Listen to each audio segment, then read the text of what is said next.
Welcome to today's video. In the previous video, we looked at the procedure to draw a perspective drawing, and in today's video, we will be looking at graphical integration. Graphical.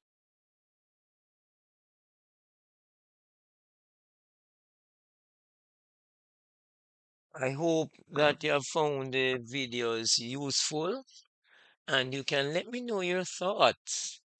Are they helping you? And in today's video, hope that the graphical integration video will also be of help to you. So we will be calculating the area for the given figure that is shown on your screen, figure 1. All right, so we're starting off with our baseline.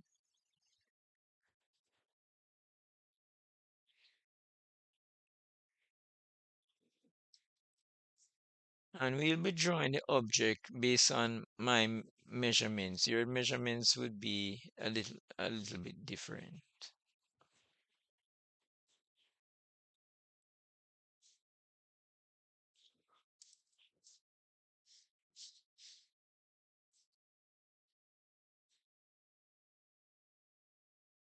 All right, I've drawn a center line because the object is symmetrical.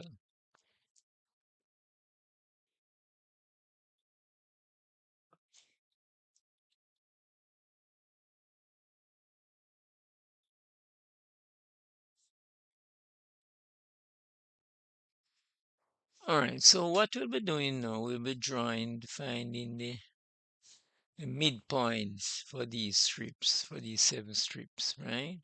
So we're going to use a divide command. All right, so what we'll be doing, we'll be calculating the area for A, which is a given figure, right? So let me change my layer to,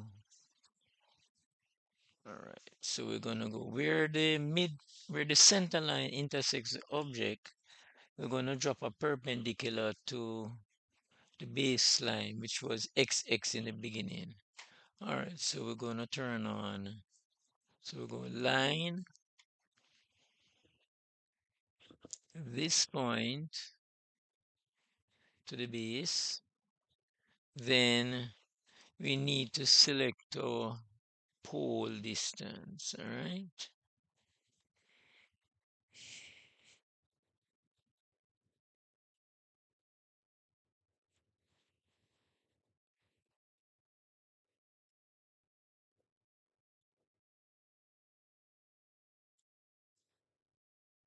All right, this is our pole, so let us label it pole.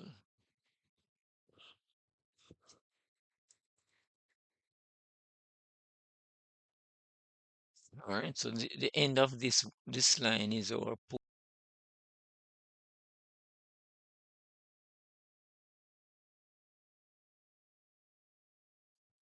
There to the pole. Enter.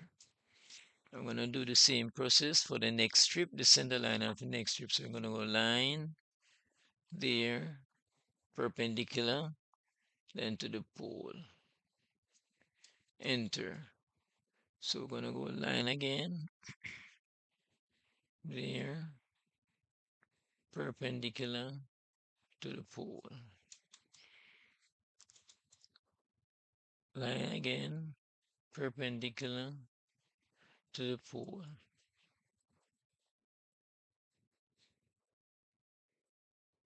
All right, now what we're going to do, we're going to draw these lines parallel to fit in the strip that it was drawn from. So to get it parallel, using this traditional t-square and set square, we would use 2 set squares, or a t-square and set square.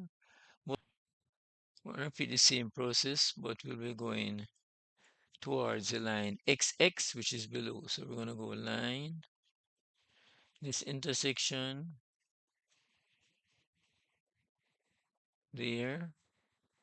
Then we will join it to the pole, which is here. Enter. Right at the intersection of the last one, which is there. Enter. we're gonna trim this the extra line. So we trim there and delete the extra line there. All right, we're gonna drop another perpendicular going towards the line XX at the base. So we're gonna go there.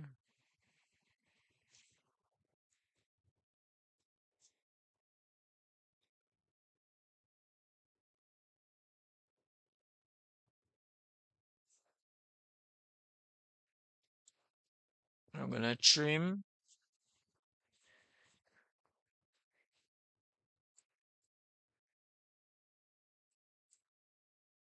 All right, so I'm gonna drop perpendicular intersection. Gonna go down.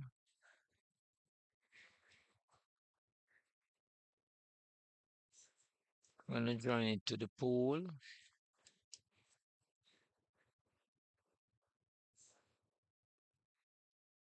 So using graphical integration to find the area for this irregular shaped object, meaning it's not a square, it's not a rectangle, or it's not a circle. It is a combination of a segment of a circle and a trapezium.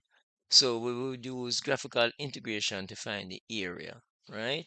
So the formula for the area is A is approximately equal to the pole distance times the height. But in today's video, what we did, we found half of the object or the figure, the diagram, because it was symmetrical. So what you would do after you multiply the pole distance times h, you'd have to you also have to include the multiplication of h by 2 to account for the other side which we didn't find the area for. Is that clear?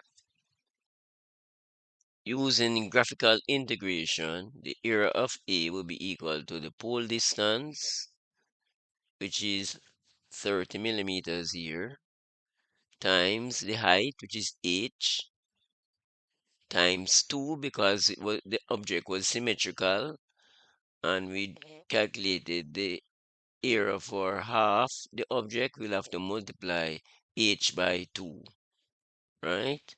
So here we have the area for the given question, this figure drawn in red. This is the area for A. We are now at the end of today's video. Thanks for watching. Let me know your thoughts about the video. In the next video, we'll be looking at loci, how does a device move, and we'll plot the points based on how the mechanism is designed. So looking forward to seeing you in the next video. Thanks for watching. Bye.